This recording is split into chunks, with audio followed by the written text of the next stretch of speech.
بسم اللہ الرحمن الرحیم۔ السلام علیکم محترم ناظرین کرام۔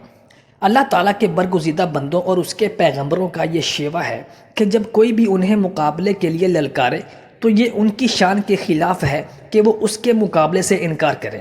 نبی معظم صلی اللہ علیہ وآلہ وسلم کی مبارک زندگی میں دو ایسے واقعات روایت کیے گئے جن سے آپ صلی اللہ علیہ وآلہ وسلم کی عرب کے دو مشہور پہلوانوں کے ساتھ مقابلے کا ذکر ملتا ہے۔ آج کی ویڈیو میں ہم آپ کو انہی دو پہلوانوں کے ساتھ آپ صلی اللہ علیہ وسلم کے مقابلے کا واقعہ بیان کریں گے۔ رکانہ عبد بن یزید عرب کا ایک مشہور اور نامی گرامی پہلوان تھا۔ وہ پوری دنیا میں پہلوانی کے مقابلے لڑنے اور جیتنے کے حوالے سے بے حد مشہور تھا۔ پورے مکہ مکرمہ میں کوئی بھی ایسا جان سار پہلوان نہیں تھا جو اس کو پہلے ہی داؤ میں پٹخ ڈالے۔ وہ بہت ہی مغرور اور طاقتور شخص تھا۔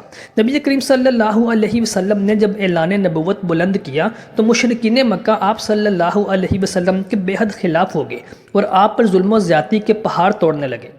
ابو جہل نے ایک دن اپنے ساتھیوں کے ساتھ رکانہ کو اپنے گھر دعوت پر بلایا اور اس کی خوب آؤ بھگت کی اور اس سے کہنے لگے کہ تم جانتے ہو کہ محمد بن عبداللہ ایک نیا دین لے کر آئے ہیں۔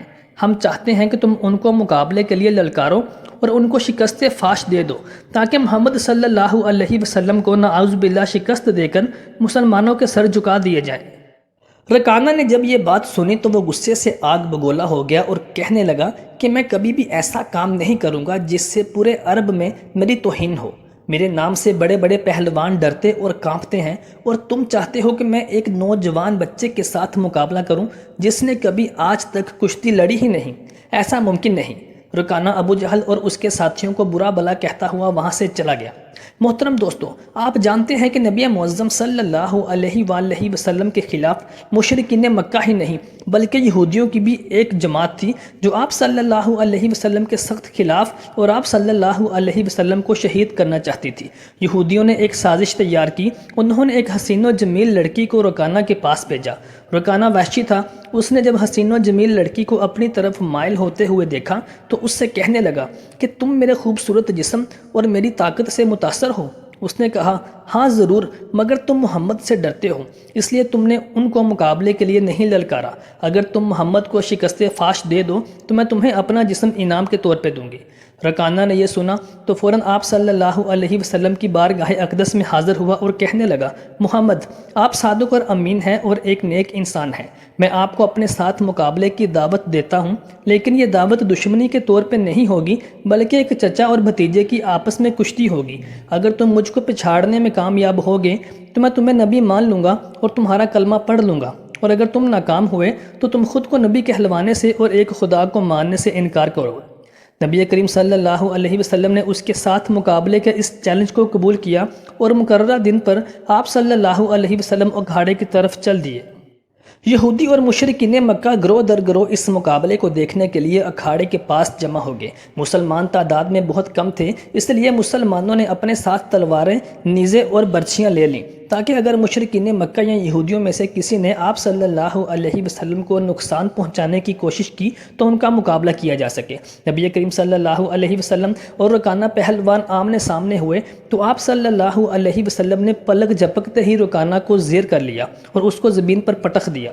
رکانہ خون خوار چیتے کی طرح اٹھا اور آپ صلی اللہ علیہ وسلم کی طرف حملہ آور ہوا۔ نبی معظم صلی اللہ علیہ وسلم نے اس کو ایک بار پھر پکڑا اور زمین پر گرا دیا۔ اب کی بار تو رکانہ غصے سے پاگل ہو گیا اور وہ دیوانہ وار جنونی شخص کی طرح آپ صلی اللہ علیہ وسلم کی طرف لپکا، لیکن نبی کریم صلی اللہ علیہ وسلم نے اس کو اس بار پھر دبوچا اور زمین پر دے مارا۔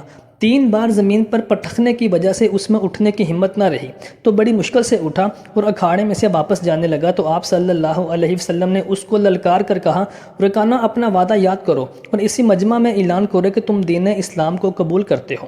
روایات میں آتا ہے کہ اس نے اسی وقت کلمہ پڑھا اور مسلمان ہو گیا، لیکن بعض روایات میں یہ بھی آتا ہے کہ جب آپ صلی اللہ علیہ وسلم نے مکہ کو فتح کیا تو اس نے آپ صلی اللہ علیہ وسلم۔ محترم دوستو، دوسرا واقعہ بیان کرتے ہوئے ابن کثیر لکھتے ہیں کہ ابن الاسود ایک انتہائی طاقتور پہلوان تھا۔ وہ ایک چمڑے پر بیٹھ جاتا اور 10 پہلوان اس چمڑے کو کھینچتے تھے تاکہ وہ چمڑا اس کے نیچے سے نکل جائے، مگر وہ اس قدر طاقتور تھا کہ وہ چمڑا پھٹ پھٹ کے ٹکڑے ٹکڑے ہو جاتا مگر اس کے نیچے سے نکل نہ پاتا تھا۔